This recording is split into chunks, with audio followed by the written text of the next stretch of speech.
আজকে আমরা চলে এসেছি আমার এক বন্ধুর বাড়িতে। বন্ধুর বাড়িতে এসে বন্ধুর জন্য একটু ওয়েট করলাম। বন্ধুর বাড়িঘর ঘুরে ফিরে দেখলাম। ঘুরে ফিরে দেখার পর বন্ধুকে ডাক দিতে গেলাম। বন্ধুকে ডাক দেওয়ার সময় দেখলাম বন্ধু ঘুমিয়ে আছে। বন্ধুকে ডাক দিলাম। বন্ধুকে ডাক দেওয়ার পর বন্ধু ঘুম থেকে উঠলো। আমরা একটু গল্প করলাম। আড্ডা দেওয়ার পর বন্ধুদের বাড়ির সামনের পুকুর পাড়টা একটু ঘুরে দেখলাম। ঘুরে দেখার পর বন্ধু আমাদের জন্য গাব নিয়ে আসলো। বন্ধুর সাথে একটু শয়তানি করলাম। বন্ধু দেখতেছিল গাব এটা দিয়ে কিভাবে ছিলবে। তারপর আমি বললাম এটা দিয়ে গাব না, আম ছিলে। তারপর এক বন্ধু গাছে উঠলো।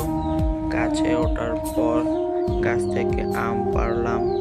আম পাড়ার পর আমগুলোকে ছিলে কেটে সবাই মিলে খেলাম। এখানে আমাদের মিনি ব্লগটি শেষ হলো। আপনারা সবাই লাইক, কমেন্ট, সাবস্ক্রাইব করে দিয়ে আমাদের পাশে থাকুন।